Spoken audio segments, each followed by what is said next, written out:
In the suffocating silence of a Manhattan penthouse, a father stares at a letter that will shatter his world. The certified mail receipt trembles in Thomas Chen's grip, his daughter's name on legal paperwork that severs their bond as cleanly as a surgeon's blade.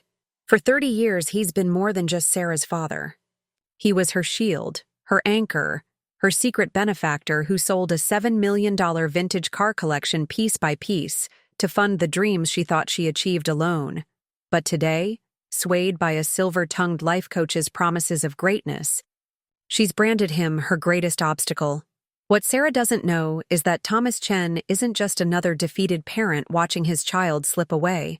He's been orchestrating a masterpiece of sacrifice that would humble emperors, and in his private vault lies a document powerful enough to shatter her new reality.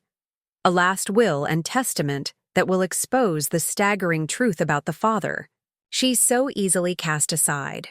Before we jump back in, tell us where you're tuning in from. And if this story touches you, make sure you're subscribed because tomorrow I've saved something extra special for you. Thomas Chen's morning ritual hadn't changed in 30 years. At precisely 5:30 a.m., he would rise from his leather armchair. He never slept in his bed anymore, and walk the gleaming hardwood floors of his penthouse to the kitchen. But this morning, his fingers betrayed him, sending the vintage Royal Doulton teacup shattering against imported Italian marble. The sound echoed through empty rooms that once rang with his daughter's laughter. He didn't bother cleaning up the mess. Instead, he made his way to his study, each step heavy with the weight of yesterday's certified letter. The room was a testament to precision. Rows of leather-bound ledgers lined Brazilian rosewood shelves, each one documenting a piece of the fortune he'd quietly liquidated over the years. He pulled out the oldest volume, dated 1993, the year Sarah first showed promise in ballet. The ledger fell open to a familiar page. In his meticulous accountant's hand was the first entry. 1967 Shelby GT 500, sold to private collector. Amount, $237,000. Allocation, Sarah's primary school tuition and dance academy. Below it, a photograph of him standing proudly beside the key midnight blue muscle car, his arm around a 5-year-old Sarah in her first tutu. He traced the edge of the photograph with trembling fingers. That car had been his father's legacy, passed down with the promise that it would secure his family's future. His father couldn't have known how literally Thomas would fulfill that promise. The ledger was only the first. Across the study, 29 more volumes chronicled his systematic dismantling of what had once been the most prestigious private car collection on the East Coast. Each sale precisely timed to Sarah's needs. The '62 Ferrari for her private school tuition, the pair of Mercedes Gullwings that paid for Yale, the Aston Martin DB5 that secured her first apartment in Manhattan. Thomas pulled out his phone, opening the photo gallery to a picture Sarah had posted last week. She stood beaming beside her new mentor, Marcus Vail, at some exclusive self-actualization retreat. The caption read, "Finally breaking free from the limitations of my past, ready to soar with those who truly believe in my potential." The new chapter, No Limits, Life Coach. The irony drew a bitter laugh from his throat. She thought she was breaking free, but every limitation she'd overcome had been quietly funded by another piece of his heart, sold off without fanfare or recognition. His collection hadn't just been cars. It was the physical manifestation of his love, transformed piece by piece into the stepping stones of her success. He walked to the window, watching the sun rise over Central Park, the same view he'd shared with Sarah on countless mornings, planning her future over hot chocolate and fresh croissants. Now she saw those memories as chains rather than bonds of love. All because a stranger with practiced charm had convinced her that true potential required burning bridges. The intercom buzzed, startling him from his reverie. His assistant's voice crackled through the speaker. "Mr. Chen? Dr. Morrison's office is on the line. They're asking about rescheduling your—" "Tell them I'll call back," he cut her off, his hand instinctively moving to his chest. The pain had been getting worse, but what was the point of treatment now? The only legacy that had ever mattered to him was currently attending a Breaking Family Bonds seminar in the Hamptons. Thomas returned to his desk, pulling out a fresh sheet of paper. His hand was steady now as he began to write. If Sarah wanted to know the true cost of her freedom, he would give her one last gift, a detailed accounting of a father's love, spelled out in the language of sacrifice she had never learned to read. Your father's love is a cage built of gold. Marcus Vale's voice carried across the crystal chandeliered ballroom of the Four Seasons, his platinum cufflinks catching the light as he gestured to the sea of rapt faces before him. But a cage is still a cage, no matter how expensive the bars. Sarah. Chen sat in the front row, her Mont Blanc pen hovering over the leather-bound journal Marcus had given all VIP attendees. The book's cover bore his signature catchphrase in embossed gold, breaking free from family chains. 3 months ago, she would have scoffed at such an event. But after hitting what Marcus called her aspirational ceiling at her father's accounting firm, the promise of something more had drawn her in. Look at your hands, Marcus continued, his voice dropping to an intimate whisper that somehow reached every corner of the room. Those aren't just hands. They're the instruments of your destiny. But some of you, his eyes locked with Sarah's, and she felt a shiver of recognition. Some of you are wearing invisible handcuffs, fashioned by decades of familial obligation. Sarah's fingers unconsciously traced the diamond tennis bracelet on her wrist, her father's gift for making Junior partner. How many times had he reminded her of the importance of careful progress, measured steps, the slow build of client trust? Meanwhile, Marcus's clients were launching global ventures, breaking into Forbes lists, revolutionizing entire industries. After the seminar, Marcus found her by the coffee station, exactly as she'd hoped he would. Up close, his presence was even more magnetic. At 50, he carried himself with the easy confidence of someone who had unlocked life's cheat codes. Sarah Chen, he said. Not a question, but a statement. I've been following your career with interest. Your analysis of emerging market opportunities in sustainable tech was impressive. He paused, stirring his espresso, and utterly wasted in a traditional firm. Her heart skipped. She hadn't published that analysis. It was just an internal presentation she'd made to the partners. How did you? I make it my business to identify exceptional talent, he smiled. Especially when that talent is being underutilized. Tell me, does your father still insist on personally reviewing every proposal you submit? The question hit a nerve. Just last week, Thomas had spent 3 hours going over her pitch to a potential green energy client, suggesting refinements that stripped away all her innovative elements. He means well, Sarah found herself saying, the words tasting stale and rehearsed. Of course he does. Marcus's tone was understanding, almost gentle. Parents always mean well. They wrap us in cotton wool, protecting us from failure and success. He pulled a card from his pocket, thick black stock with silver lettering. I'm hosting an intimate retreat next weekend. 20 people who are ready to transcend their circumstances. The cost is substantial, but then freedom always is. Sarah stared at the card. The price listed was more than her monthly salary. Think of it as investing in your own liberation, Marcus said softly. After all, what's the cost of spending another decade in your father's shadow? That night, Sarah sat in her Upper East Side apartment, the one her father had helped her find, though she'd never known about the Aston Martin that had really secured it. She held Marcus's book, its dust jacket promising freedom from the comfortable prison of family expectations. The first chapter opened with a story about a woman whose father had supported her into submission, whose every achievement came with invisible strings. Sarah read until dawn, each page feeling like a mirror held up to her life. By morning, she had made her decision. She didn't know that across town, Thomas Chen was already awake, adding another entry to his ledger. He'd just sold the last of his truly valuable cars, a 1956 Mercedes 300 SL Gullwing. The entry, like all the others, was written in his precise hand. Proceeds to be held in trust for Sarah's future business ventures. It was the final piece of his collection, but not, as it would turn out, the final piece of his sacrifice. The 1967 Mustang GT gleamed under the autumn sun, its Highland green paint deep enough to swim in.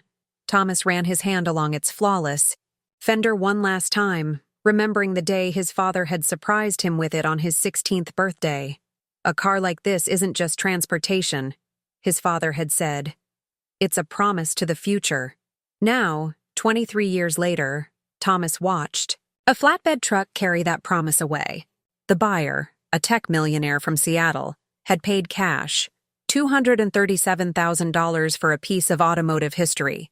Thomas held the certified check like it was made of glass, his mind already calculating compound interest rates and future tuition projections. Inside his study, he opened a new ledger, its leather binding still stiff with newness. On the first page, he wrote the date, the transaction details, and beneath them, in smaller letters, "For Sarah's future." It would become his mantra over the next 3 decades, a prayer written in ink and depreciation tables.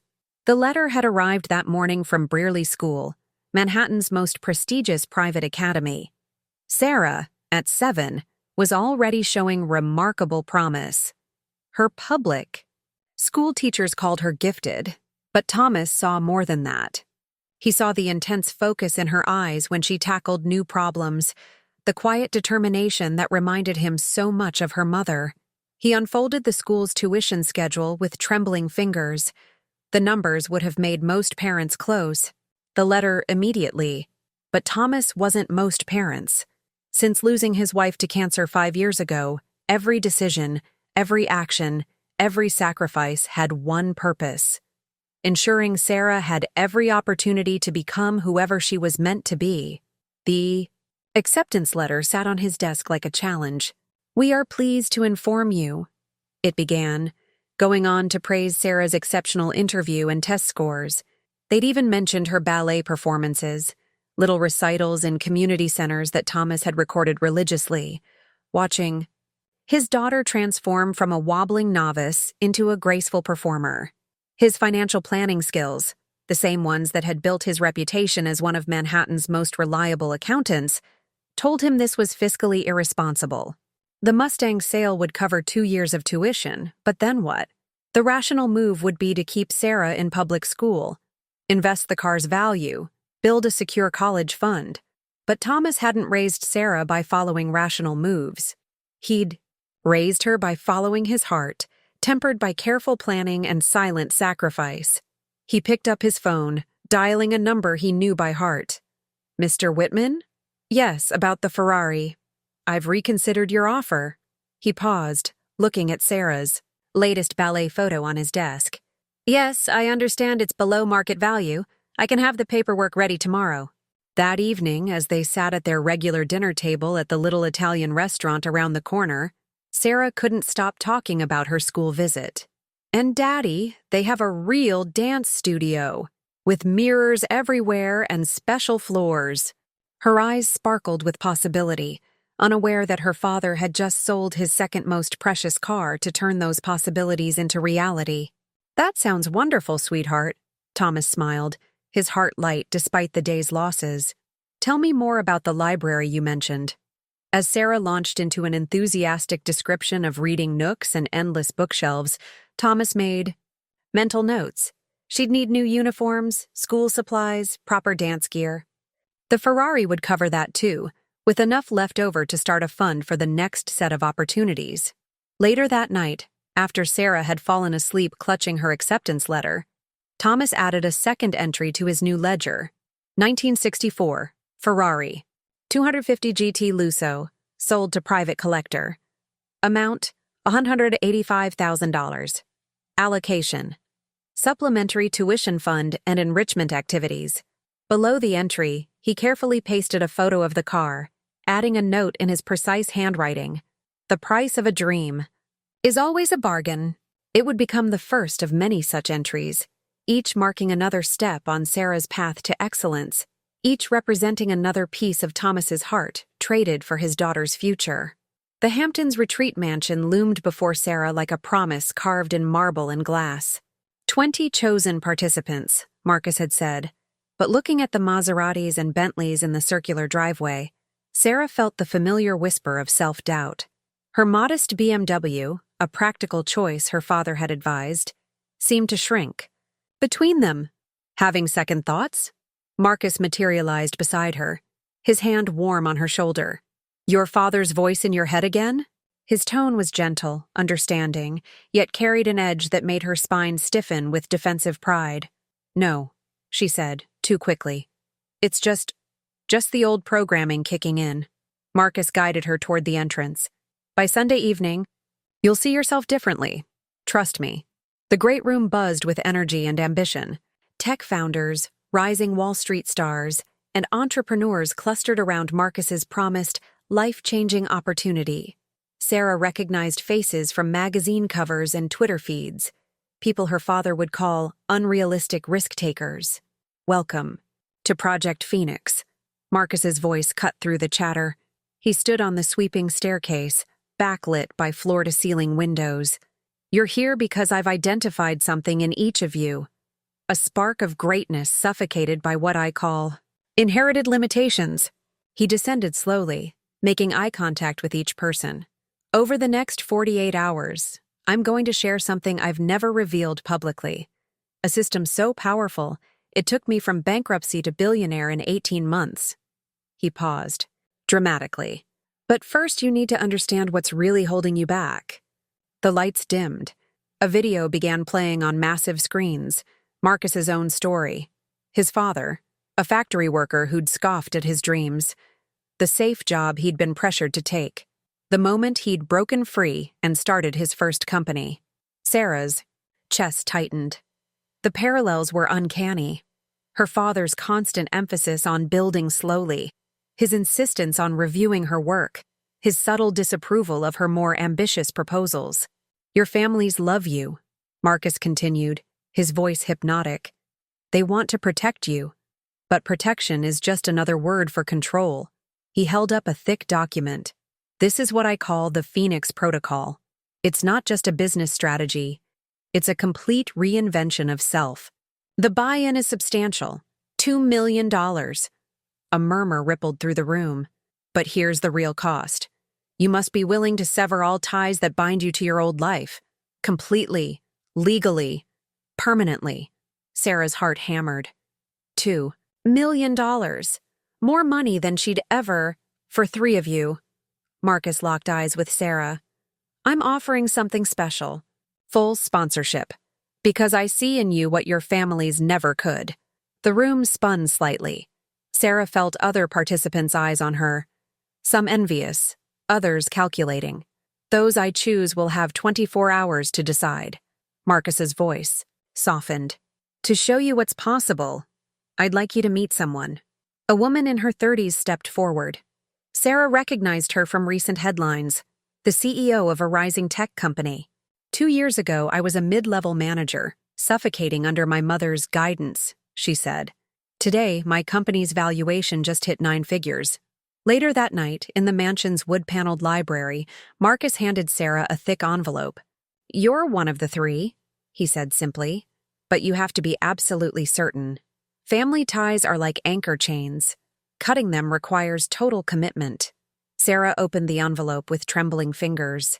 Inside was a contract for the Phoenix Protocol, marked sponsored participant, and another document, legal papers for severing all contact and financial ties with her father. He'll try to stop you, Marcus said softly. They always do. That's why it has to be absolute. No contact, no negotiations, no possibility of him pulling you back into his version of your life. Sarah stared at the papers, Marcus's words echoing in her head. All those years of careful planning, of being the dutiful daughter, of containing her ambitions to fit her father's vision. When you're ready to fly, Marcus placed a Mont Blanc pen beside the documents. You have to be willing to leave the nest completely, even if it means watching it burn. Sarah's hand closed around the pen. In her mind, she could hear her father's voice urging caution, preaching patience. For the first time, it sounded less like protection and more like prison bars. She didn't know that at that very moment, across the city, Thomas Chen was adding another entry to his ledger. Emergency fund liquidation for Sarah's future venture capital needs, 2.5 Mellers. The timing was a cruel irony that would only become clear much later. The mahogany grandfather clock in Thomas's study struck noon as Sarah's heels clicked across the marble foyer for what she'd decided would be the last time. The family photo. Wall seemed to watch her with accusatory eyes. Graduation pictures, ballet recitals, father-daughter vacation snapshots, each one now feeling like evidence of what Marcus called documented dependence. Sarah? Thomas emerged from his study, a tentative smile fading as he saw the envelope in her hands. I was just working on some projections for your green energy initiative. I'm not doing the initiative, Sarah cut him off, her voice tight. I'm not doing any of it anymore. Thomas went very still, the kind of stillness she'd seen only once before, the day they'd lost her mother. What do you mean?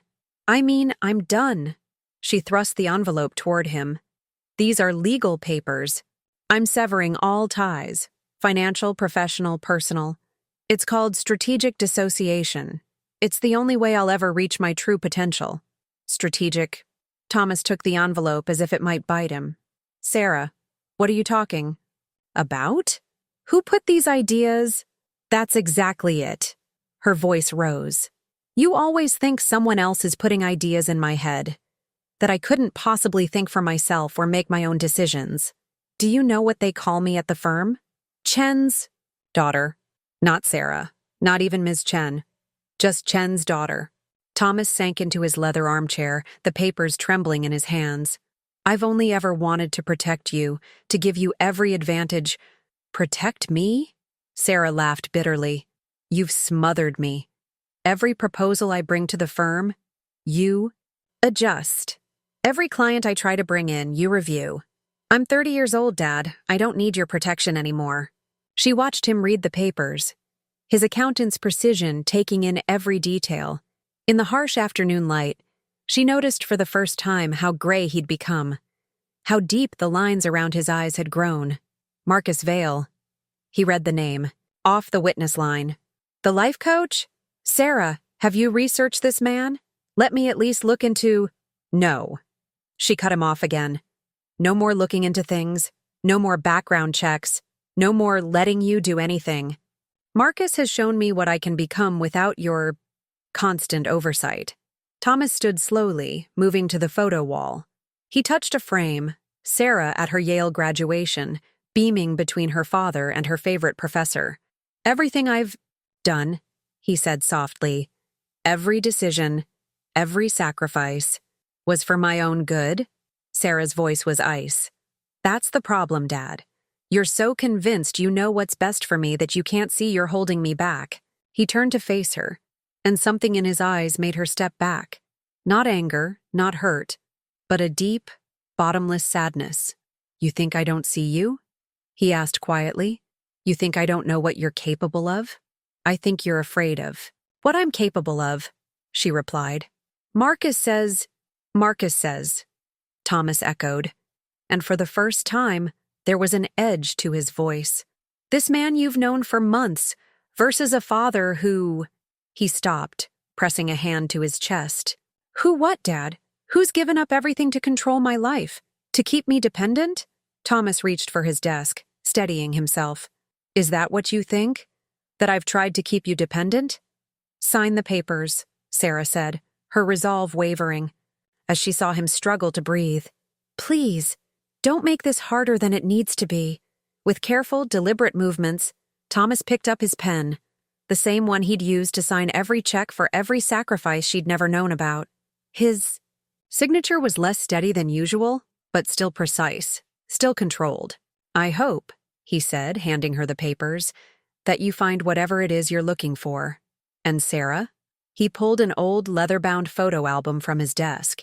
When you're ready, if you're ever ready, this belongs to you. She took the album automatically, then set it down. Strategic dissociation, Marcus had emphasized, meant no mementos, no emotional tethers. I won't be coming back, she said, gathering the signed papers. This is a clean break. Thomas nodded once, his face a mask of careful neutrality. But as Sarah turned to leave, she heard something that would haunt her later. A single, muffled sob, quickly silenced, from the father who had never let her see him cry.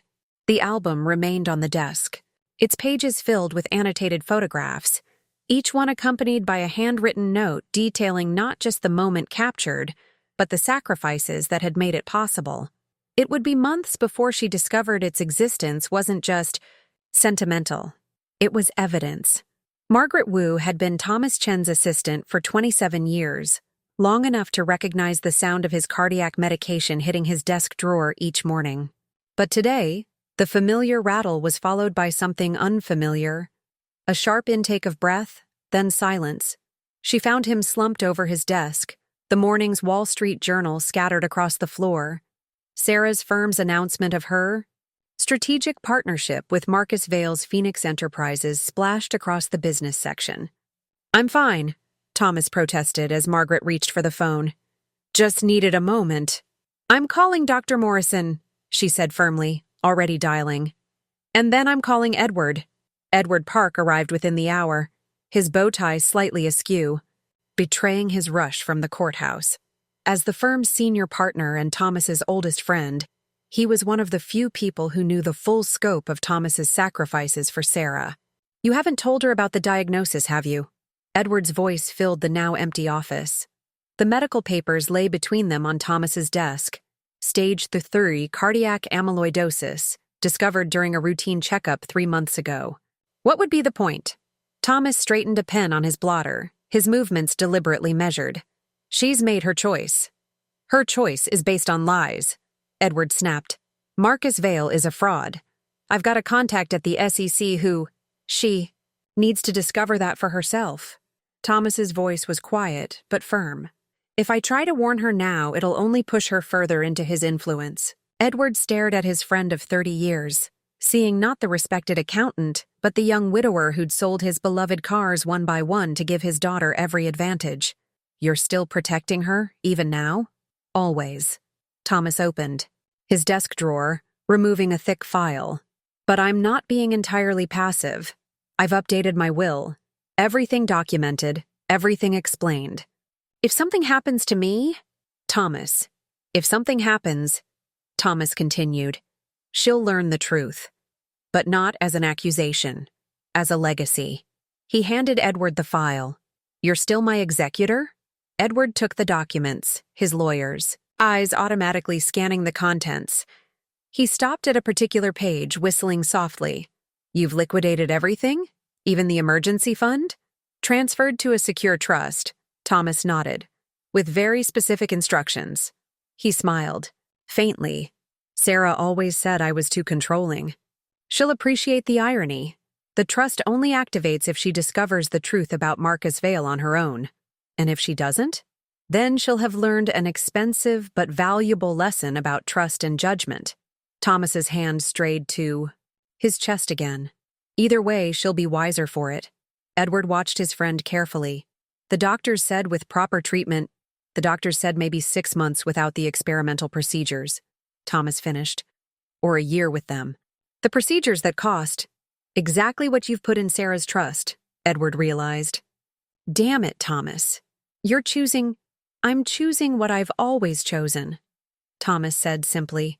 "Her future over everything else." Later that evening, after Edward had left with the updated will and medical directives, Margaret brought Thomas his evening tea. She found him standing at the window, watching the sunset paint Manhattan in shades of gold. "Sarah's birthday is next month," she said softly, setting down the cup. "Should I send the usual arrangements to her new office?"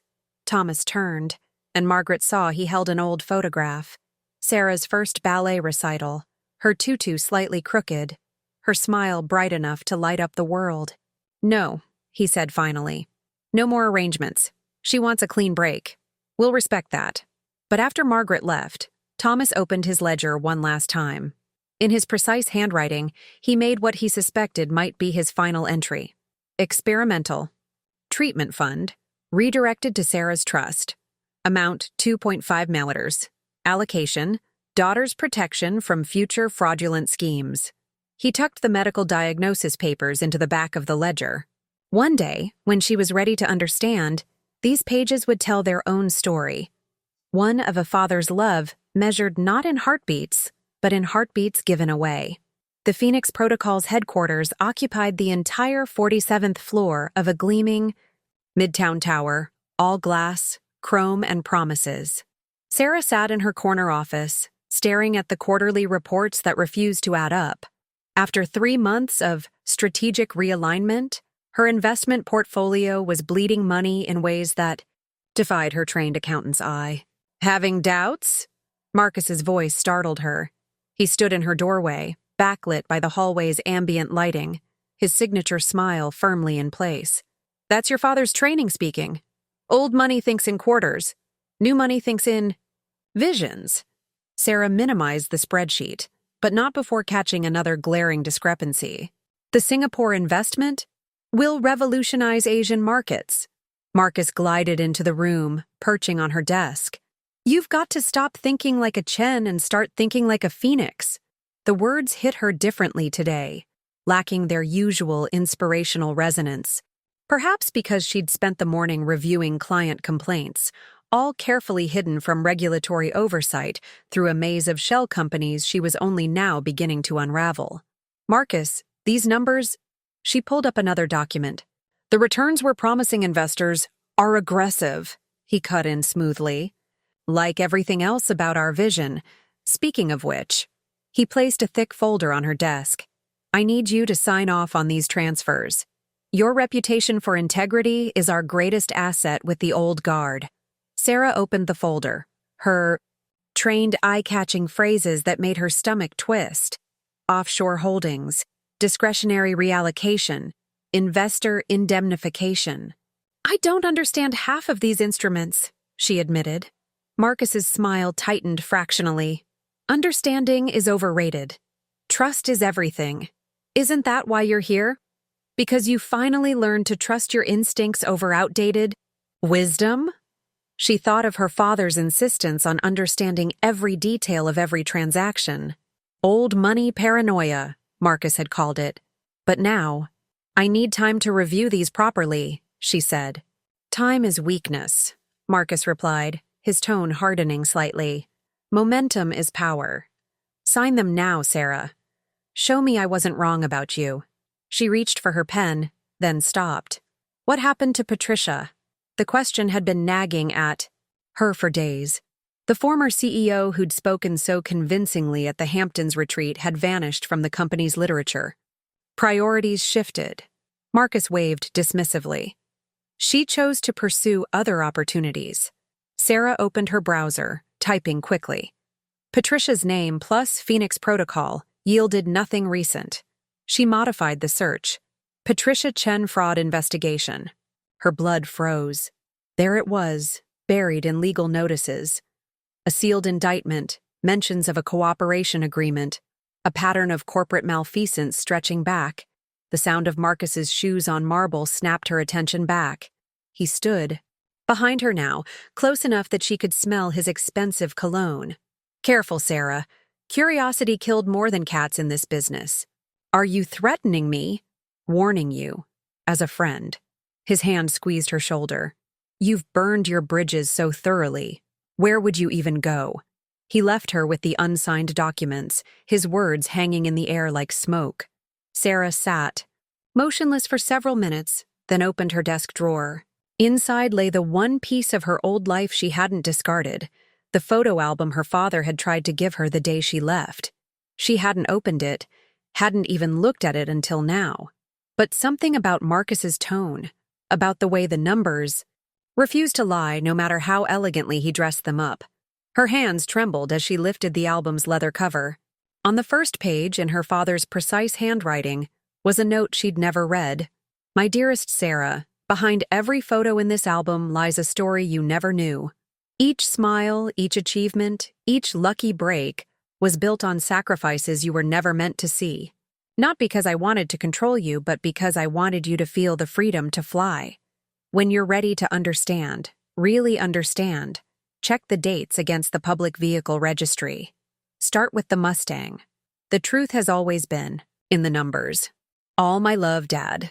Sarah's fingers found her phone, muscle memory dialing a number she'd been forbidden to call. It rang once, twice. The number you have dialed is no longer in service. Of course. She'd insisted on a clean break. But as she stared at the album, at the careful annotations in her father's hand, a different kind of clarity began to take shape. She opened her laptop again, this time accessing the public vehicle registry. It was time to start understanding exactly what she'd walked away from, and what she'd walked into. The Phoenix Protocol's headquarters occupied the entire 47th floor of a gleaming midtown tower, all glass, chrome, and promises. Sarah sat in her corner office, staring at the quarterly reports that refused to add up.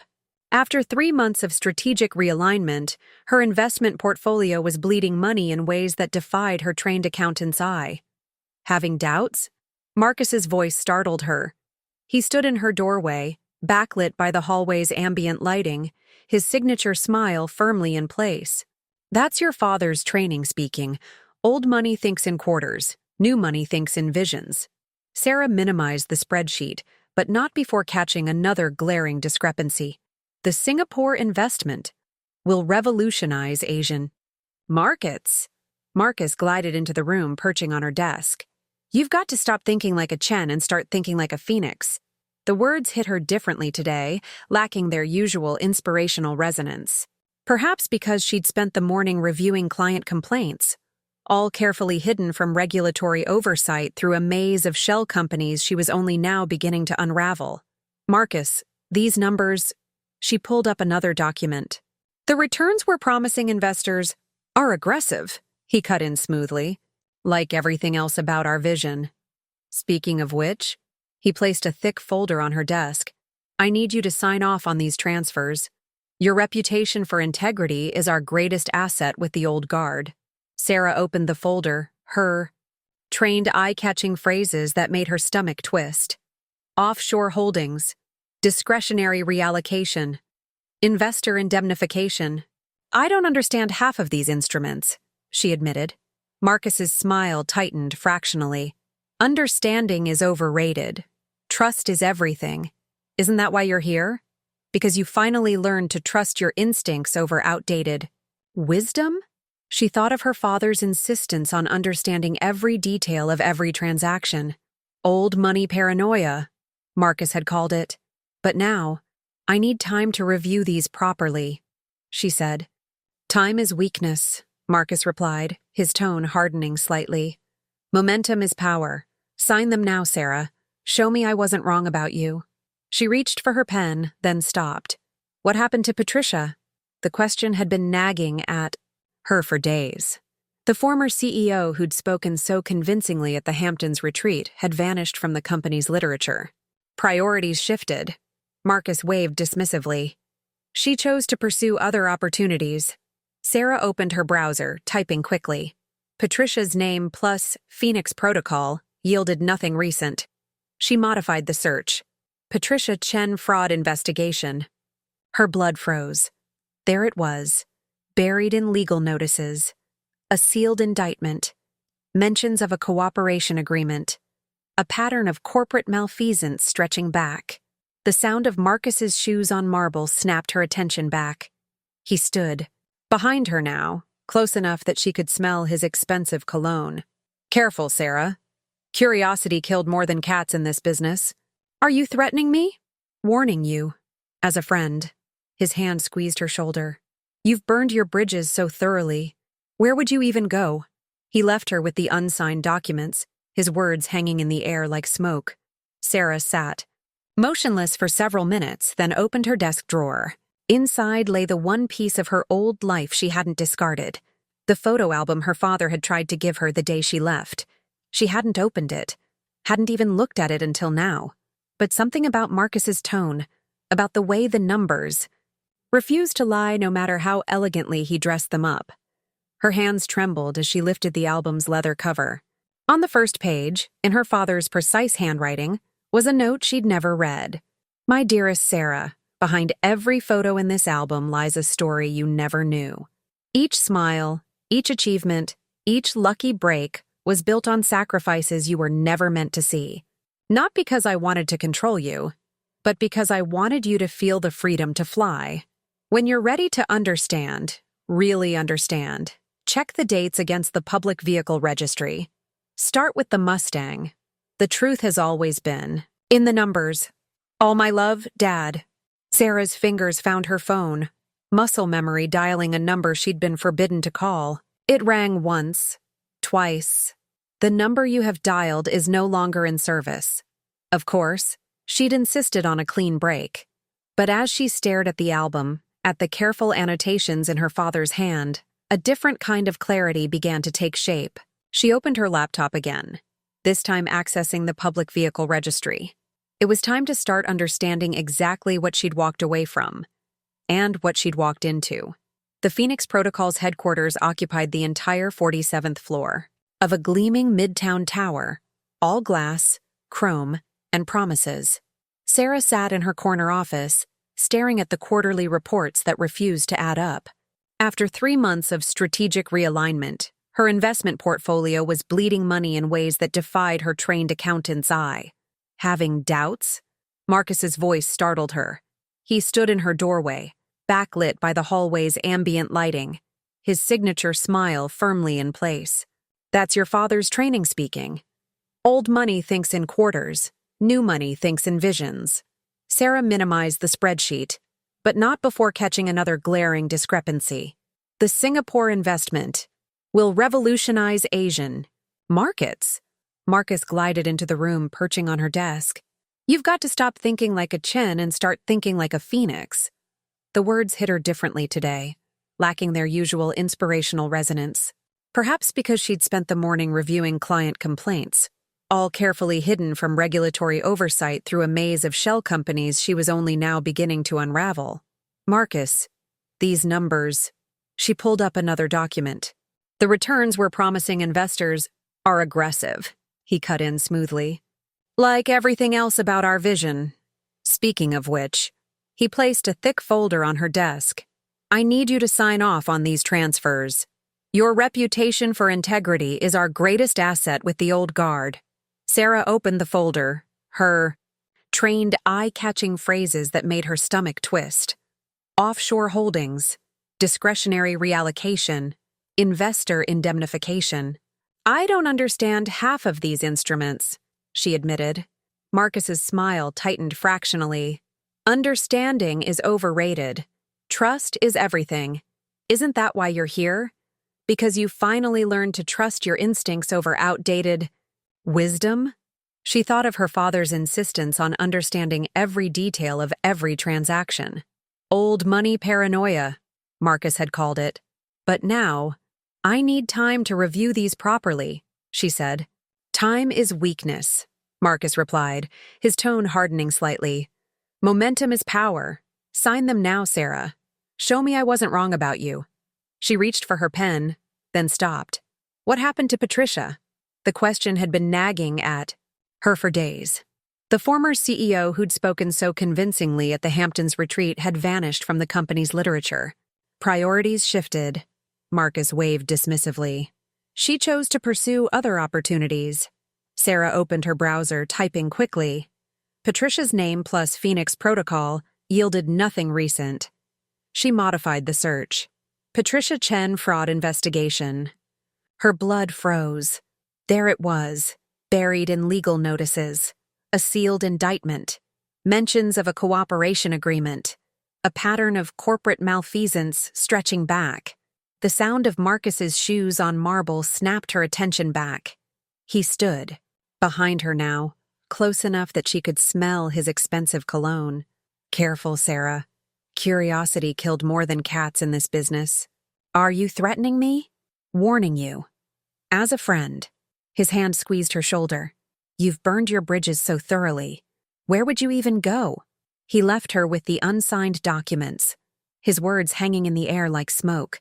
Sarah sat, motionless for several minutes, then opened her desk drawer. Inside lay the one piece of her old life she hadn't discarded. The photo album her father had tried to give her the day she left. She hadn't opened it, hadn't even looked at it until now, but something about Marcus's tone, about the way the numbers refused to lie no matter how elegantly he dressed them up. Her hands trembled as she lifted the album's leather cover. On the first page, in her father's precise handwriting, was a note she'd never read. "My dearest Sarah, behind every photo in this album lies a story you never knew. Each smile, each achievement, each lucky break was built on sacrifices you were never meant to see. Not because I wanted to control you, but because I wanted you to feel the freedom to fly. When you're ready to understand, really understand, check the dates against the public vehicle registry. Start with the Mustang. The truth has always been in the numbers. All my love, Dad." Sarah's fingers found her phone, muscle memory dialing a number she'd been forbidden to call. It rang once, twice. "The number you have dialed is no longer in service." Of course. She'd insisted on a clean break. But as she stared at the album, at the careful annotations in her father's hand, a different kind of clarity began to take shape. She opened her laptop again, this time accessing the public vehicle registry. It was time to start understanding exactly what she'd walked away from and what she'd walked into. The Phoenix Protocol's headquarters occupied the entire 47th floor of a gleaming midtown tower, all glass, chrome, and promises. Sarah sat in her corner office, staring at the quarterly reports that refused to add up. After 3 months of strategic realignment, her investment portfolio was bleeding money in ways that defied her trained accountant's eye. "Having doubts?" Marcus's voice startled her. He stood in her doorway, backlit by the hallway's ambient lighting, his signature smile firmly in place. "That's your father's training speaking. Old money thinks in quarters. New money thinks in visions." Sarah minimized the spreadsheet, but not before catching another glaring discrepancy.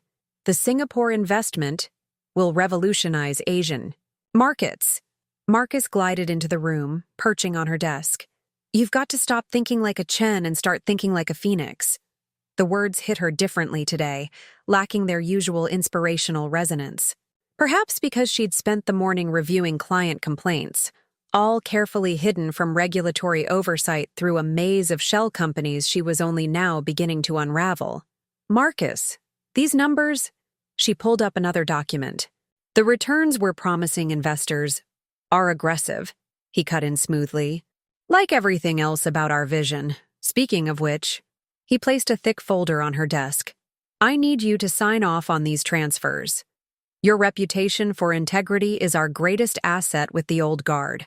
Sarah opened the folder, her trained eye-catching phrases that made her stomach twist. "Offshore holdings, discretionary reallocation, investor indemnification. I don't understand half of these instruments," she admitted. Marcus's smile tightened fractionally. "Understanding is overrated. Trust is everything. Isn't that why you're here? Because you finally learned to trust your instincts over outdated wisdom?" She thought of her father's insistence on understanding every detail of every transaction. Old money paranoia, Marcus had called it. "But now, I need time to review these properly," she said. "Time is weakness," Marcus replied, his tone hardening slightly. "Momentum is power. Sign them now, Sarah. Show me I wasn't wrong about you." She reached for her pen, then stopped. What happened to Patricia? The question had been nagging at her for days. The former CEO who'd spoken so convincingly at the Hamptons retreat had vanished from the company's literature. Priorities shifted. Marcus waved dismissively. She chose to pursue other opportunities. Sarah opened her browser, typing quickly. Patricia's name plus Phoenix Protocol yielded nothing recent. She modified the search. Patricia Chen fraud investigation. Her blood froze. There it was, buried in legal notices. A sealed indictment, mentions of a cooperation agreement, a pattern of corporate malfeasance stretching back. The sound of Marcus's shoes on marble snapped her attention back. He stood, behind her now, close enough that she could smell his expensive cologne. "Careful, Sarah. Curiosity killed more than cats in this business. Are you threatening me?" "Warning you as a friend." His hand squeezed her shoulder. "You've burned your bridges so thoroughly. Where would you even go? He left her with the unsigned documents, his words hanging in the air like smoke. Sarah sat, motionless for several minutes, then opened her desk drawer. Inside lay the one piece of her old life she hadn't discarded, the photo album her father had tried to give her the day she left. She hadn't opened it, hadn't even looked at it until now, but something about Marcus's tone, about the way the numbers refused to lie no matter how elegantly he dressed them up. Her hands trembled as she lifted the album's leather cover. On the first page, in her father's precise handwriting, was a note she'd never read. "My dearest Sarah, behind every photo in this album lies a story you never knew. Each smile, each achievement, each lucky break was built on sacrifices you were never meant to see. Not because I wanted to control you, but because I wanted you to feel the freedom to fly. When you're ready to understand, really understand, check the dates against the public vehicle registry. Start with the Mustang. The truth has always been, in the numbers, all my love, Dad." Sarah's fingers found her phone, muscle memory dialing a number she'd been forbidden to call. It rang once, twice. "The number you have dialed is no longer in service." Of course, she'd insisted on a clean break. But as she stared at the album, at the careful annotations in her father's hand, a different kind of clarity began to take shape. She opened her laptop again, this time accessing the public vehicle registry. It was time to start understanding exactly what she'd walked away from, and what she'd walked into.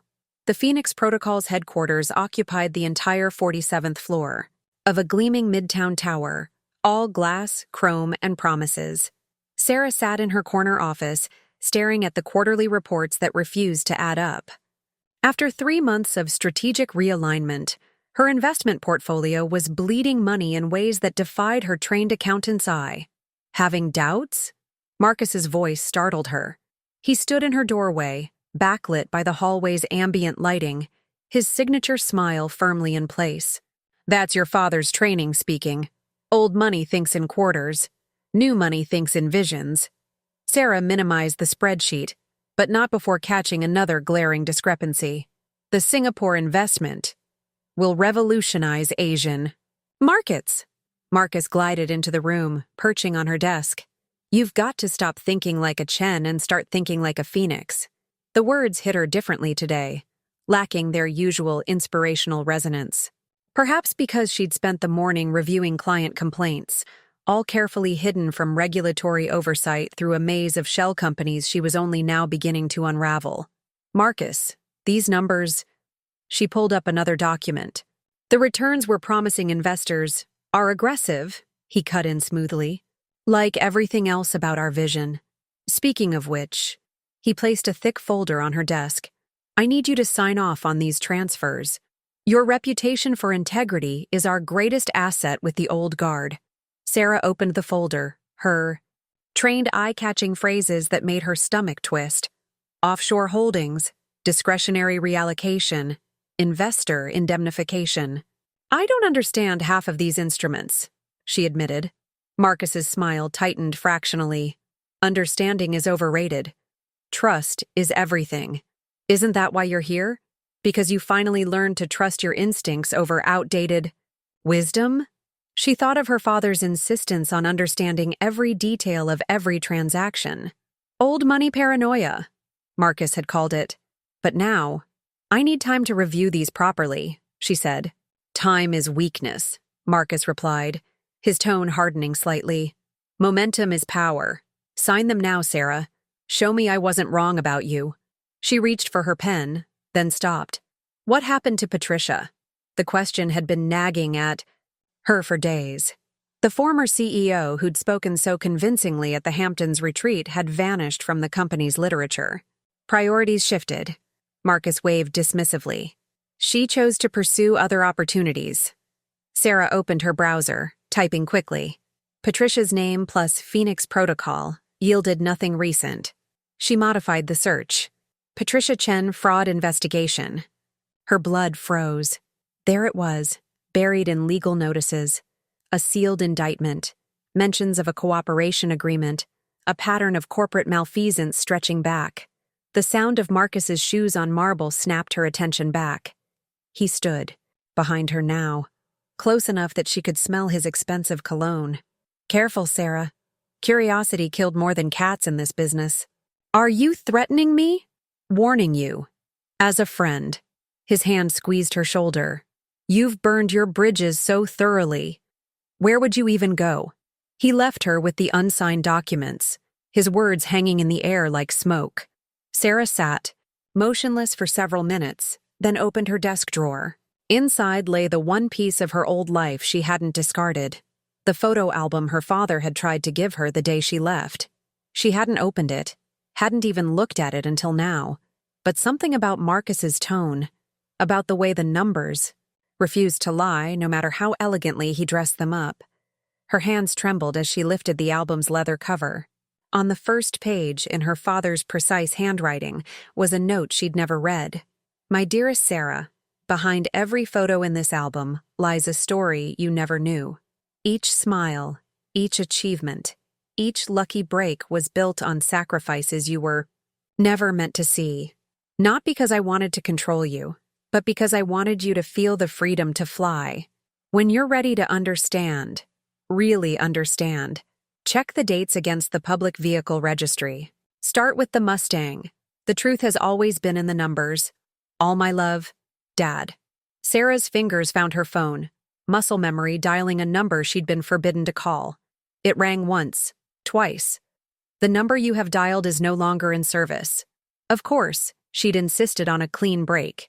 But as she stared at the album, at the careful annotations in her father's hand, a different kind of clarity began to take shape. She opened her laptop again, this time accessing the public vehicle registry. It was time to start understanding exactly what she'd walked away from and what she'd walked into. The microfiche reader hummed in the basement of the New York Public Library as Sarah scrolled through archived newspapers, her father's photo album open beside her. The first entry had led her here. 1967 Mustang GT Highland Green, sold September 15, 1993. She'd cross-referenced the date with local papers, finding nothing. But something made her keep looking. Then she saw it, buried in the business section. 3 days later, local collector acquires rare Mustang. The price quoted made her breath catch. $237,000. The same month she'd been accepted into Brearley School. Her phone buzzed. Another message from Marcus. Where are you? Critical compliance meeting in 20 minutes. She ignored it, focusing instead on a yellowed society page from 1995. There was her father, standing beside a Ferrari at a charity auction. The caption read, Local accountant parts, with prized Ferrari 250 GT. The date matched her first year's tuition payment perfectly. Oh, Dad, she whispered, pieces of a puzzle she'd never known existed starting to fit together. A librarian approached with a stack of sealed court records, she'd requested. These were just declassified last week, the woman said. Lucky timing. Sarah opened the first file, and Marcus Vale's past began to unspool before her. Previous companies, previous schemes, previous names, each venture following the same pattern. Charm, isolate, defraud, vanish. The Phoenix Protocol wasn't his first scam. It was just his most ambitious. Her hands shook as she pulled out her phone, opening the investment documents Marcus wanted her to sign. The structure was identical to his previous frauds. She'd been so blind, so willing to believe. The phone buzzed again. A text from an unknown number. Ms. Chen? This is Margaret Wu, your father's assistant. Please call. It's urgent. Sarah hesitated. She hadn't spoken to anyone from her old life in months, but something in the message's simplicity cut through her doubt. She stepped outside the library to make the call. Margaret answered on the first ring. Your father's in the hospital, Margaret said without preamble. Mount Sinai. He collapsed this morning. The world tilted. What happened? His heart. The condition he's been... Margaret caught herself. What condition? Sarah's voice sharpened. How long? The silence on the other end was heavy. He was diagnosed 3 months ago. Stage 3 cardiac amyloidosis. 3 months ago. Just before Sarah's knees buckled. She found a bench sinking onto it. He didn't want you to know, Margaret continued softly. Said you needed to focus on your new path. But today, when they took him in, he was asking for you. In and out of consciousness. But your name, Sarah's free hand clutched the photo album. I'll be there in 20 minutes. Back in the library, she quickly photographed the key pages of Marcus's court records. As she gathered her things, a newspaper clipping slipped from the album. Classic car collection sells for record price. The date was last week. Her phone lit up with another text from Marcus. Final warning. Your signature is required today. Sarah looked at the clipping again, then at the court records detailing Marcus's patterns of fraud. Everything clicked into place with the terrible clarity of hindsight. Her father hadn't just been selling his cars to fund her education. He'd been liquidating everything, right up until the end, trying to protect her even after she'd rejected him. And now he was in the hospital, his heart failing, while she'd been unknowingly helping a con man set up his next big scam. She texted Marcus back, "On my way." Then she called Edward Park's office, her father's oldest friend, the one person who might know the full truth. "Uncle Edward? It's Sarah. I need your help." She took a deep breath. "I need to know everything. About Dad, about the cars, about the money. And I need to know how to stop Marcus Vale before he destroys anyone else." The sound that came through the phone might have been a sob or a laugh. "Thank God," Edward said. "We've been waiting for this call. Meet me at the hospital. There's something your father wanted you to see when you were ready to understand." Mount Sinai's cardiac wings smelled of antiseptic and fading hope. Sarah's heels echoed down the corridor as she followed a nurse to room 742. Through the window, she could see her father, smaller somehow, gray-faced against white sheets, a constellation of monitors tracking each precious heartbeat. "He's been asking for you," the nurse said softly. "Even in his sleep." Sarah's hand froze on the door handle. Her phone buzzed. Marcus again. "Board meeting in 30. Your absence will be noted." She silenced it, squaring her shoulders. Inside, Edward Park stood by the window, his normally immaculate bow tie askew. He turned at her entrance, relief washing over his face. "You found the records." "Some of them." Her voice caught as she looked at her father's still form. "How long have you known?" "About Marcus, about Dad's condition." "Your father made me promise." Edward's voice was heavy with regret. "He said you needed to see the truth for yourself. That forcing it would only push you further away." A machine beeped, making them both jump. Thomas stirred but didn't wake. "He's been moving money," Sarah said. "Large amounts, right before She couldn't finish. Edward nodded. "Liquidating everything. The last of the cars, his investments, even his retirement fund. To stop Marcus? To save you from him." Edward pulled out a thick manila envelope. "These are the admission papers from last week. Your father collapsed reviewing them." Sarah opened the envelope. Hospital letterhead, treatment protocols, and there, in stark black and white, the cost of experimental procedures that might extend his life. $2.5 million. The exact amount he'd liquidated. The exact amount she'd seen transferred. In Phoenix Protocol's books. Oh, God. The papers slipped from her fingers. He was setting up a safety net. He knew Marcus was going to... She pressed a hand to her mouth. He knew Marcus's type. Edward's voice was gentle. He'd seen it before. In his forensic accounting days. The patterns, the promises, the way they isolate their targets. On the bed, Thomas's monitors showed his heart rate climbing. His eyes fluttered. "Sarah?" His voice was barely a whisper. She was at his side in an instant, taking his hand. It felt paper thin, but his grip was surprisingly strong. "I'm here, Dad. I'm so sorry. Shh." His eyes focused on her face with effort. "Did you check the registry?" Sarah's free hand clutched the photo album. "Yes. Every car, every date. The Mustang for Brearley, the Ferrari for Yale, the Aston Martin, your apartment." A faint smile touched his lips. "You loved that view of the park." Why didn't you tell me? Would you have accepted? His voice grew stronger. Would you have let me give you wings if you'd known the cost? Before she could answer, her phone lit up with a text. From Marcus's assistant. Police in lobby. Marcus says destroy everything. Sarah showed the message to Edward, whose expression hardened. It's starting. He's preparing to cut losses and run. Not this time. Sarah squeezed her father's hand. I have the records, the transfers, the pattern. Sarah. Thomas's voice carried the weight of decades of wisdom. Be careful. Men like Marcus. I know, Dad. She bent to kiss his forehead. But I'm a Chen. We understand numbers, remember? And the numbers never lie. She straightened, turning to Edward. How quickly can you get an injunction? We need to freeze everything before he can move the money offshore. Already prepared. Edward pulled out his phone.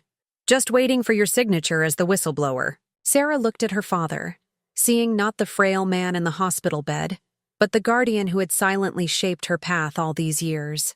Get me the papers. It's time to show Marcus what happens when you target the wrong family. Thomas's monitors showed his heart rate stabilizing, his blood pressure improving. The nurses would later swear they'd never seen readings change so dramatically based on just a conversation. But then, they'd never witnessed the moment a daughter finally understood the true measure of her father's love, or found the strength to become her father's daughter again. The scene in Thomas's study hit Sarah like a physical blow.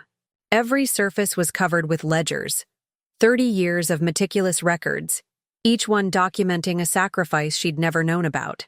Margaret stood beside her, keys still in hand, having let her into the penthouse she'd once called home. He kept everything, Margaret said softly. Every receipt, every transfer, every photograph. He said someday you'd need to understand. Sarah lifted the earliest ledger, her hands trembling. The first entry was the Mustang, but it wasn't just a sale. Record. Below the transaction details, her father had pasted her Brearley acceptance letter, and beneath it, a note. Today, my daughter steps onto a path that will take her further than I ever dreamed. The price is nothing compared to the possibility. Wow. Turned page after page, each one revealing another hidden sacrifice. The Ferrari hadn't just paid for Yale. Its sale had also funded her semester abroad in London, the internship she'd thought she'd earned through merit alone, the seed money for her first investment portfolio. He didn't want to deceive you, Margaret said, watching Sarah's face. But he said true confidence comes from believing you've earned your success. A stack of canceled checks caught Sarah's eye. She recognized the amounts, exactly matching the scholarships and grants she'd received throughout her education. Each one routed through a different foundation, all ultimately traced back to her father's quiet generosity. Her phone buzzed. Edward Park. Sarah? The injunction's in place. Marcus is locked out of all Phoenix protocol accounts. But he's calling. An emergency board meeting. Says he has evidence you've been embezzling funds. Sarah almost laughed. Let him try. I'm standing in a room full of evidence that proves exactly where every penny came from. She picked up another ledger. How soon can you get forensic accountants here? Already on their way. But Sarah, Edward paused. Marcus just showed up at the hospital. Her blood froze. I'm on my way. No. Edward's voice was firm. That's what he wants. He's trying to force a confrontation before we can document everything. Stay there. Your father's protected. I've got 2 security guards on his door. Right now, the most important thing is preserving the evidence. Sarah looked around the study, at the shelves of leather-bound testimony to her father's love. Everything. Here is ammunition, Edward finished. Every ledger, every receipt, every canceled check shows his pattern of legitimate support. When compared with Marcus's records, it proves which transactions were real and which were fraud. Sarah finished, her accountant's mind clicking pieces into place. Dad wasn't just keeping records, he was creating a forensic archive. Exactly. He knew someday you'd need it, though I don't think he expected it to be quite like this. Sarah ended the call, turning back to the ledgers. She opened the most recent one, dated just weeks ago. The final entry stopped her heart. Last sale, complete remaining collection. Buyer, private consortium. Amount, 2.5 nanometer. Purpose, emergency fund for Sarah when Marcus Vale's true nature is revealed. Note, the cars were always meant to protect her future. This is their final mission. Attached was a USB drive labeled simply, "For Sarah, the complete truth." Her laptop whirred to life, reading the drive's contents. Folders appeared, meticulously organized. Financial records, documentation of fraud patterns, emergency response protocols. The last folder was simply titled Love Letters. Inside, she found 30 years of unsent notes, each one written on the day he'd sold another car, each explaining his choices, his hopes, his unwavering faith in her. A notification popped up. On her screen, breaking news about Phoenix Protocol. Marcus was holding a press conference, painting himself as the victim of corporate espionage. But his hands shook as he spoke, his practiced charm cracking at the edges. Sarah opened her father's final letter, dated the day she'd walked away. My dearest Sarah, by the time you read this, you'll have discovered the truth about Marcus Vale. You'll be angry, at him, at yourself, perhaps even at me. But remember this, every car I sold, every investment I liquidated, was an act of faith in you. Not control, not manipulation, but pure belief in your potential. Today, watching you walk away, I made my final investment in that belief. The money from the last sales isn't just a safety net, it's proof. Proof that legitimate wealth leaves a trail, that true support can be documented, that love keeps receipts. Use it wisely. Use it to show the world the difference between those who promise the moon and those who quietly build ladders to help you reach it. All my love, Dad. Sarah closed the letter, tears blurring her vision. Outside, she could hear sirens, the SEC arriving to secure the evidence. But all she could think about was her father in that hospital bed, still protecting her, still believing in her, even when she'd stopped believing in him. The law office of Park & Associates occupied the entire 20th floor of a pre-war building on Madison Avenue. Sarah sat in Edward's private conference room, the late afternoon sun casting long shadows across a document that would change everything. Her father's last will and testament. He updated it the day after you left, Edward said quietly, placing a crystal tumbler of water before her. Said it might be his final gift to you, the truth wrapped in legal prose. Sarah's hands trembled as she opened the heavy leather portfolio. The first page bore her father's distinctive signature, the stroke still bearing the precision of his accountant's hand even in illness. I, Thomas Chen, being of sound mind. The standard legal preamble gave way to something extraordinary. Instead of the usual dry recitation of assets and disbursements, each section began with a personal message. To my beloved daughter Sarah, I leave not just worldly possessions, but the accounting of a life dedicated to your dreams. Let this document serve as both revelation and redemption. What followed took her breath away. Every car he'd ever sold, every investment he'd liquidated, every sacrifice he'd made, documented with the exactitude of a master accountant and the love of a devoted father. But it wasn't just a catalog of transactions. Each entry revealed the careful orchestration behind her supposedly independent successes. The proceeds from the 1962 Ferrari 250 GTO 2.1 MAM were anonymously routed through the Wellington Foundation to establish the merit scholarship you received for Yale. I wanted you to know the pride of earning your way, even as I ensured you had the means to soar. Sarah remembered that scholarship, how she'd celebrated, believing she'd won it purely on merit. Her father had taken her to dinner that night, listening to her excitement with a quiet smile she only now understood. The Will continued, each page revealing another layer of his intricate support system.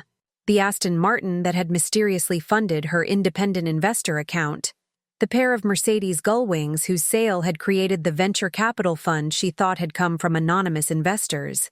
Then she reached a section that made her heart stop. The Experimental Treatment Fund, 2.5 millimeters, established through the sale of my remaining collection. has been redirected to protect you from Marcus Vale's inevitable betrayal. This decision was made with full knowledge of its medical consequences. A father's life is worth nothing if his daughter's is destroyed. When you read this, know that every heartbeat I sacrificed was an investment in your freedom from fraud. He knew, Sarah whispered, looking up at Edward. He knew about Marcus all along. Edward nodded gravely. The forensic accounting expertise that made him such a respected professional? It came from years of investigating investment fraud. He recognized Marcus's pattern the moment you mentioned him. But he didn't stop me. He didn't expose Marcus. Because he knew you needed to see it for yourself. Instead, he prepared. Every document in this will is admissible evidence. Every transaction, traced and verified. He turned his own death into a weapon to protect you. Sarah turned to the final page. Her father's last message was written in his own hand, the strokes less steady but the words clear. My dearest Sarah, if you're reading this, you've discovered the truth about Marcus Vale, about me, about the price and meaning of true love. Don't waste time on regret. Instead, remember this. Every car I sold, every investment I liquidated, every sacrifice I made was a declaration of faith in you. Not in the daughter I wanted to control, but in the woman I knew you could become. The trust fund detailed in these pages isn't just money, it's evidence. Use it to expose Marcus. Use it to protect others. Use it to understand that real love doesn't promise easy success. It quietly paves the road and lets you believe you walked it alone. You are, and always have been, my greatest investment. All my love, Dad. Sarah closed the will, tears falling freely now. Through the window, she could see the lights of Manhattan coming on, each one a star in the city where her father had systematically sold his dreams to fund hers. Her phone buzzed, a news alert. Marcus Vale had been spotted at JFK attempting to board a private jet. But thanks to her father's meticulous records, there would be no escape. The truth, like love, had kept its receipts. The private room in Mount Sinai's cardiac wing had become Sarah's second home. She sat beside her father's bed, her childhood diary open in her lap, another artifact from his study she'd discovered. In the margins of every entry, he'd written responses to her teenage dreams and fears, creating a silent dialogue she'd never known existed. I hate that I'm not as good as Jennifer at ballet, her 14-year-old self had written. In the margin, her father's neat script replied, Sold the Bentley today. Private lessons start next week. You'll soar, little one. The monitors beeped steadily as Thomas slept. The experimental treatments they'd finally begun were taking their toll, but his doctors were cautiously optimistic. The same could not be said for Marcus Vale's prospects.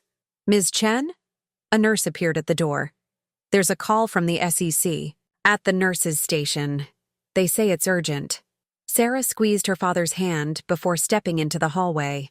The phone call was brief but definitive. Marcus's attempt to flee had failed. The evidence from her father's records had created an airtight case. When she returned, Thomas was awake, his eyes clearer than they'd been in days. They got him? His voice was weak but determined. They got him. Sarah resumed her seat, taking his hand. Your records were perfect. Every transaction, every shell company, every fake investment. You mapped it all out before I even realized what was happening. A ghost of his old smile crossed his face. Numbers don't lie. People do. Why? Didn't you just tell me? About Marcus. About the cars. About everything? Thomas shifted slightly, his hospital gown crinkling. Would you have believed me? Or would it have seemed like another attempt to control your life? Sarah's eyes fell to the diary in her lap, to 30 years of one-sided conversations written in margins. I found something else in your study, she said softly, pulling out a worn notebook. My old college application essays. You kept them all. Turn to the last page. She did. There, pressed between the pages, was a photograph she'd never seen. Her father standing beside his prized 1962 Ferrari 250 GTO, the same day she'd received her Yale acceptance letter. The date on the back matched the car's sale record perfectly. That car was going to be my legacy, Thomas said quietly. My father helped me buy it when I was young, said it would set up my future. He paused, his breathing labored.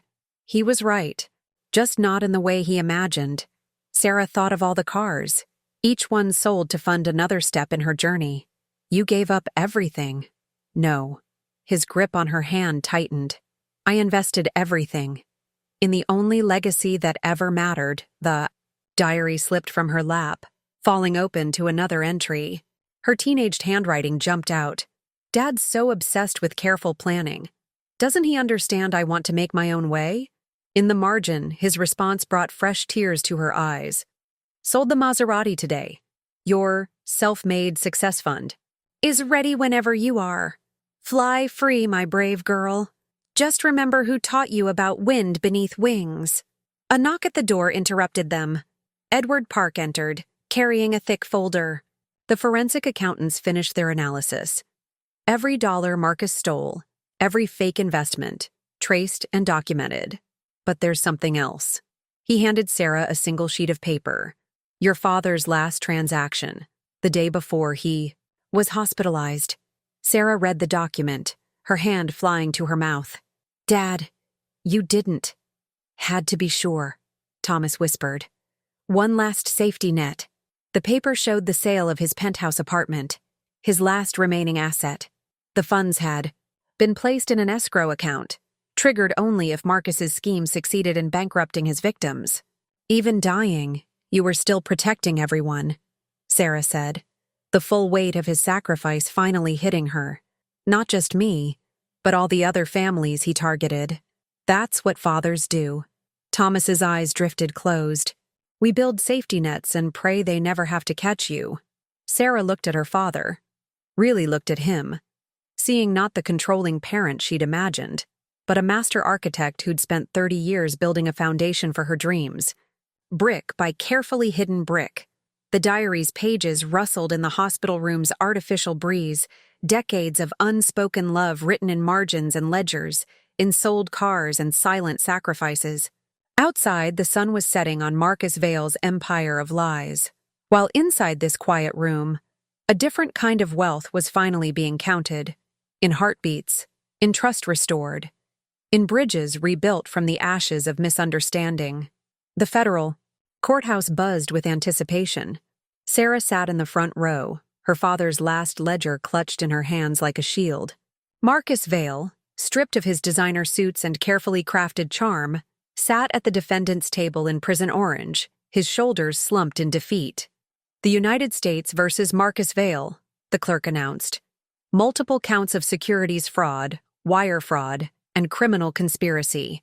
The prosecutor rose, her heels clicking against marble. Your Honor, we'd like to call Sarah Chen as our first witness. Sarah walked to the stand, feeling Marcus's eyes boring into her, but she wasn't afraid anymore.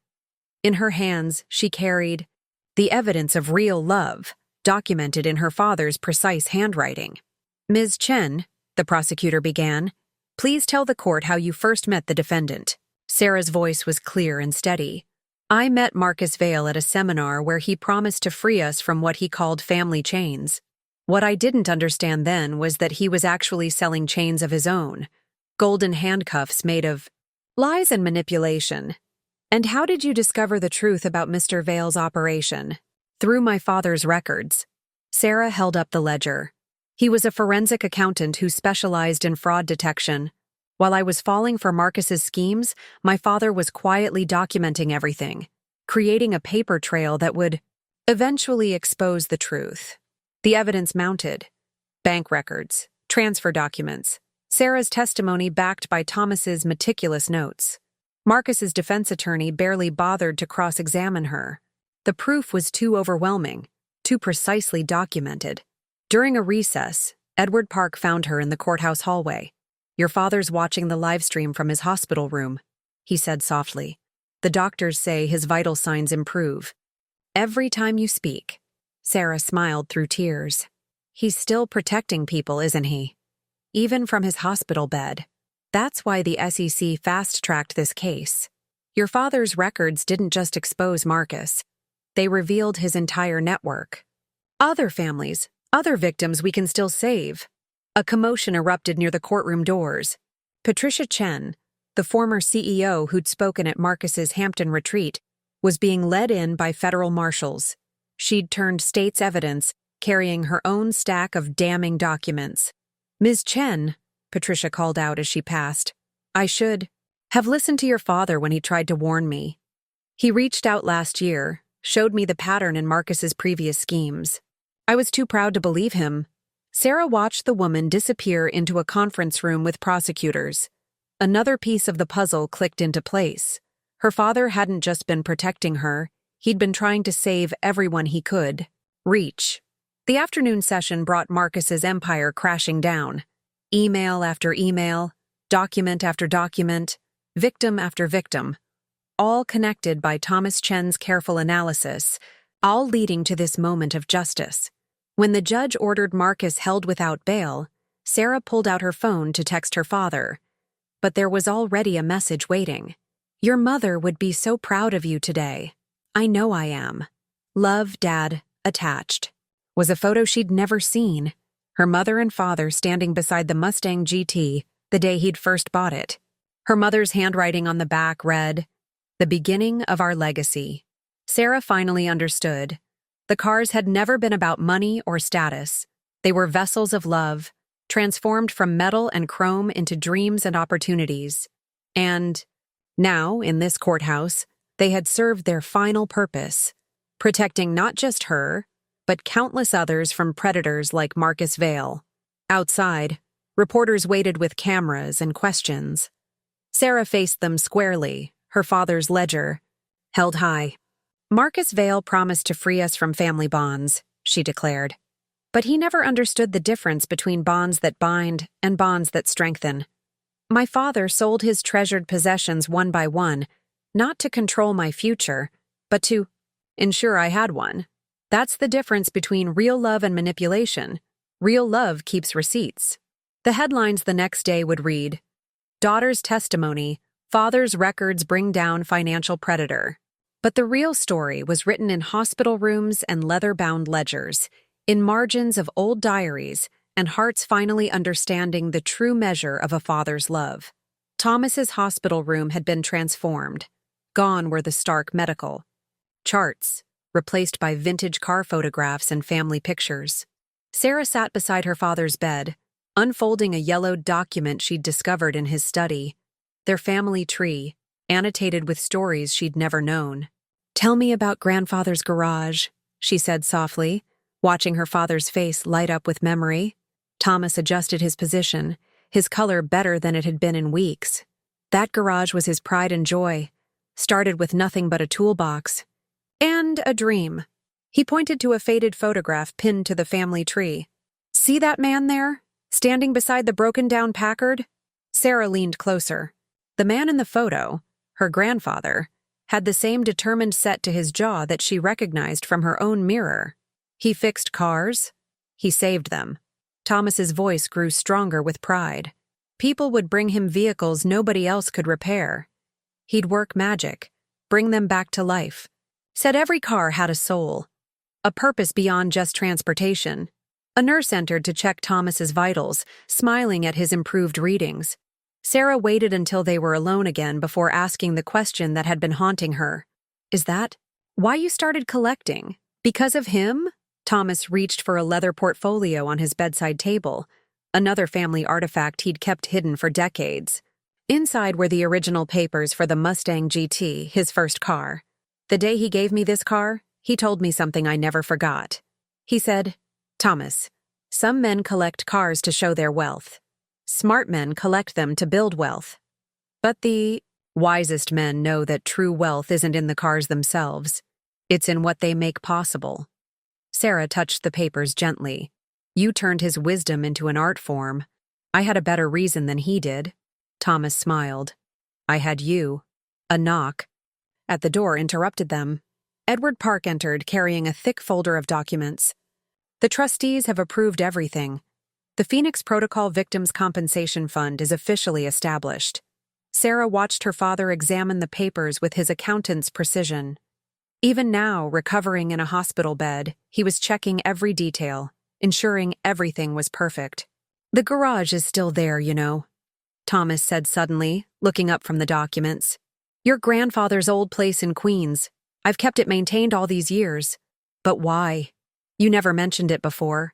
Thomas handed her another photograph from the portfolio. It showed a much younger version of himself working on the Mustang, his own father watching proudly from the garage doorway. Because some legacies aren't meant to be sold. They're meant to be passed on when the time is right. He paused, choosing his words carefully. "Your grandfather taught me that every broken thing has value if you understand how to restore it. Cars, trust, relationships, they all need the same thing: patience, dedication, and the wisdom to see their true worth." Sarah looked at the family tree again, seeing it with new eyes. Every branch told a story of building, rebuilding, transformation. Her grandfather turning broken cars into dreams. Her father turning those dreams into opportunities for her. And now, the garage would make a perfect headquarters, she said thoughtfully, for the foundation we discussed, helping families recover from financial fraud, teaching them to recognize the warning signs. Thomas's eyes filled with tears. Your grandfather would have liked that, using his space to help people rebuild their lives. Sarah unfolded the family tree fully, revealing decades of history written in her father's careful hand. Each note told a story of sacrifice, of love, of wisdom passed down through generations. "We should add to this," she said, pulling out a pen. "Not just dates and names, but the real story. The cars, the sacrifices, the lessons learned." As she wrote their recent history onto the aged paper, Sarah felt the weight of 3 generations of Chen wisdom guiding her hand. Her grandfather's understanding of value beneath damaged surfaces, her father's mastery of turning physical assets into dreams, and now her own hard-won knowledge of the difference between those who promise the moon and those who quietly build ladders to reach it. The family tree was more than a document now. It was a roadmap showing how love, properly invested, could echo through generations, each branch stronger for the storms it had weathered, each root deeper for the trust it had restored. The old garage in Queens smelled of motor oil and possibility.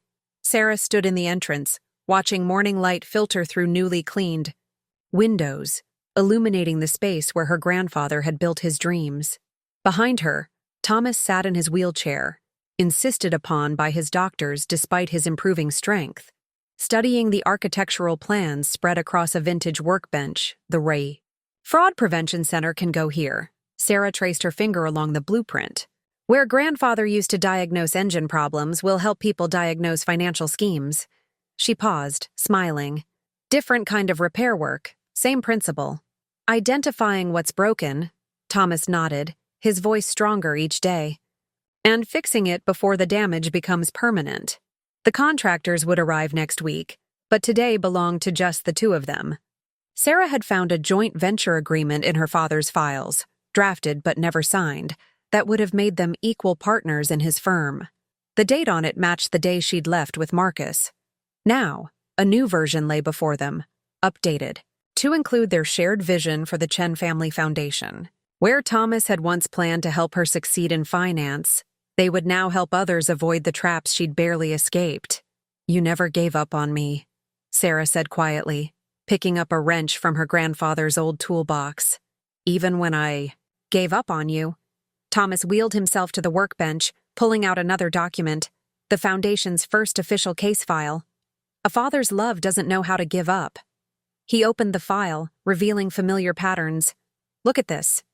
Another life coach, targeting family businesses in Boston. Same isolation tactics, same promises of transformation.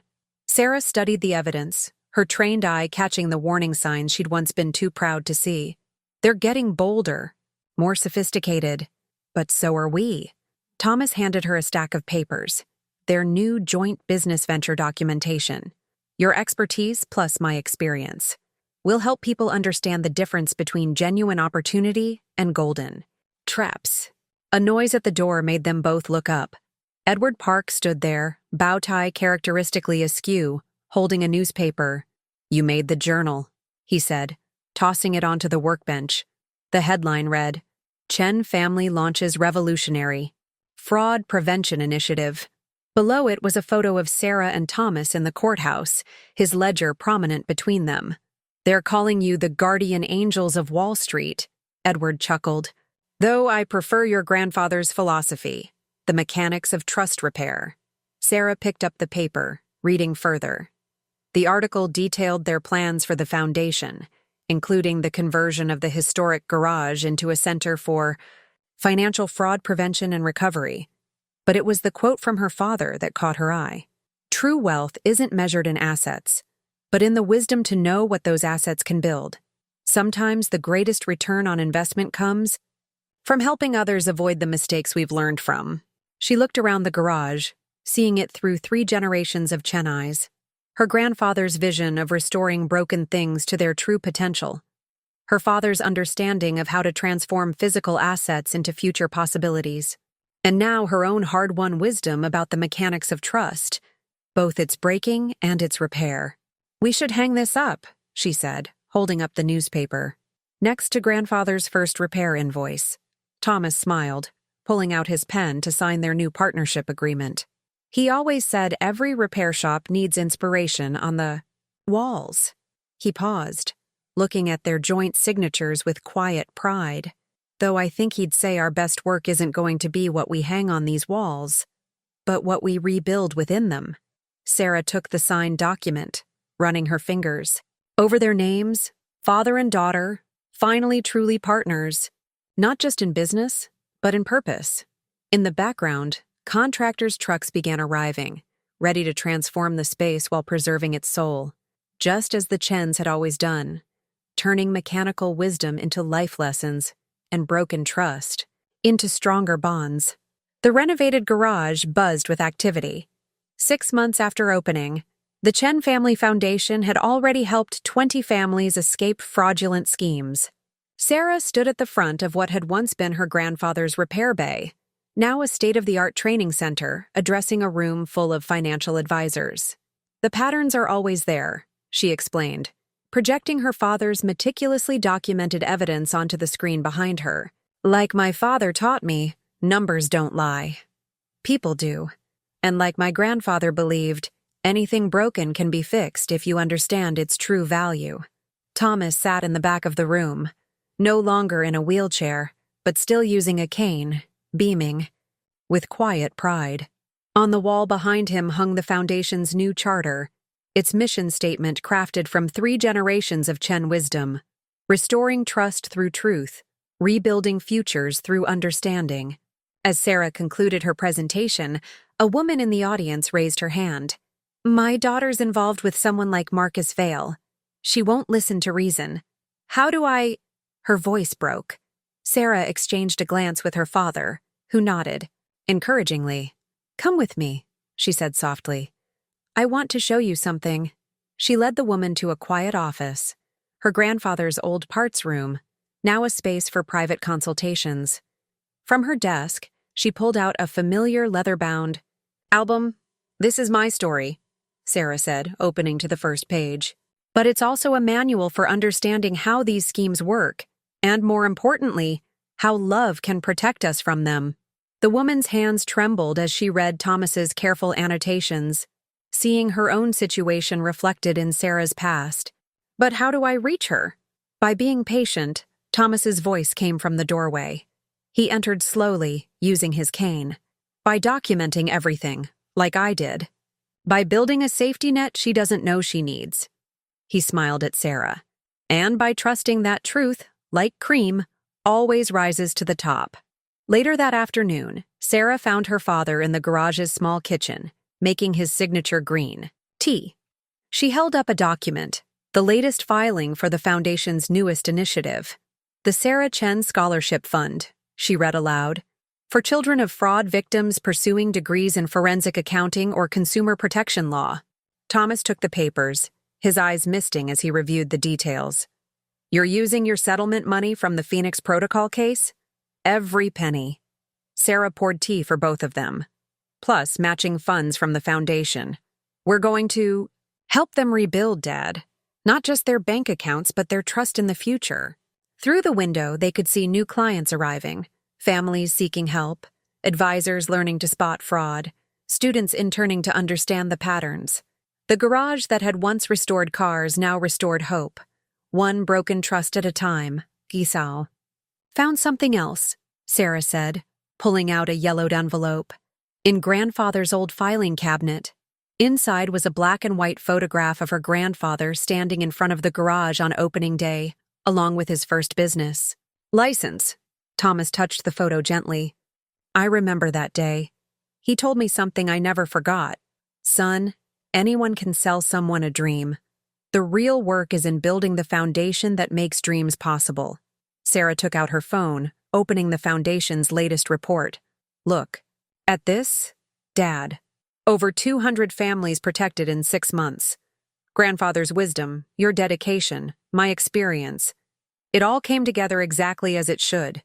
They sat in comfortable silence, drinking tea in the space where 3 generations of Chens had learned to see value beneath damage, strength within weakness, and the endless possibility of restoration. On Sarah's desk lay the foundation's newest brochure, featuring a quote that summed up everything they'd learned. True legacy isn't what we acquire, but what we pass on. Not what we achieve alone, but what we help others rebuild together. 1 year to the day after Sarah had discovered her father's last will, the Chen family garage hosted a different kind of gathering. The space that had once echoed with engine repairs now hummed with celebration. Thomas Chen, fully recovered thanks to the experimental treatments he'd finally accepted, stood without his cane at a podium that had once been his father's workbench. Welcome to the first annual Chen Foundation Awards, he began, his voice strong and clear. Today, we honor not just survivors of financial fraud, but those who've turned their pain into purpose. Sarah sat in the front row, holding a worn leather journal, her newest addition to the family archives. Inside, she'd documented every family they'd helped over the past year. Every broken trust repaired, every lesson learned. But more importantly, she'd written a letter to the future, just as her father had done for her. 1 year ago, Thomas continued, my daughter taught me something profound about legacy. It's not what we leave behind that matters most, but what we build together going forward. The crowd included faces they'd come to know well, families they'd helped, advisors they'd trained, students they'd mentored. In the back, Edward Park dabbed at his eyes with his ever-present bow tie. Sarah approached the podium, placing a framed photograph beside her father. It showed 3 generations of Chens, her grandfather on opening day of his garage, her father with his first car collection, and Sarah herself on the day the foundation opened. My grandfather used to say that every broken machine holds a lesson, she addressed the gathering. My father proved that every sacrifice carries a seed of future growth. Today, we celebrate those who've learned what our family discovered the hard way, that true wealth isn't measured in assets, but in the lives we help rebuild. Together, they unveiled the foundation's new endowment, a perpetual fund established with the last of Marcus Vale's seized assets, transformed from instruments of deception into tools of restoration. After the ceremony, in the quiet of what had been her grandfather's office, Sarah found her father adding a final note to their family tree.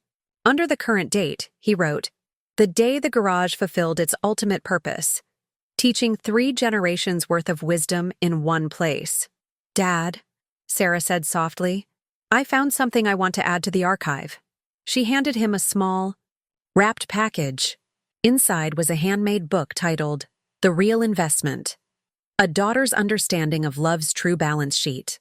She'd spent months writing it, documenting not just their story, but the deeper truths about family, trust, and the quiet power of patient love. For all the daughters and fathers out there, she explained, watching his eyes mist over as he read, so they might learn without having to break before they understand. Thomas closed the book gently, then pulled out an envelope. I have something for you, too. It was a photograph she'd never seen. Her father and grandfather standing in the garage. A teenage Thomas learning to repair his first car. On the back, in her grandfather's handwriting, Remember, son, the most valuable things we fix are the ones that can't be measured. Sarah hugged her father, both of them understanding that some moments don't need words. Through the window, they could see the garage's new sign catching the setting sun, Chen Family Foundation, where trust gets repaired and futures get rebuilt. In the growing dusk, 3 generations of wisdom lived on in every corner of the old garage. The grandfather who taught that broken things hold value, the father who proved that sacrifice is just love taking action, and the daughter who learned that sometimes the longest journey leads you right back home, to truths that were there all along, waiting to be understood. A new family pulled into the parking lot, another story waiting to be restored, another trust waiting to be rebuilt. Sarah and Thomas shared a knowing look. The work was never really finished, but that was the point. Every ending was just another beginning. Every lesson learned became a light for someone else's path. Together, they walked out to welcome the newcomers, ready to share their hard-earned wisdom. That love, like any precious metal, becomes strongest when tested by fire, and that the truest inheritance isn't what we receive, but what we learn to give away.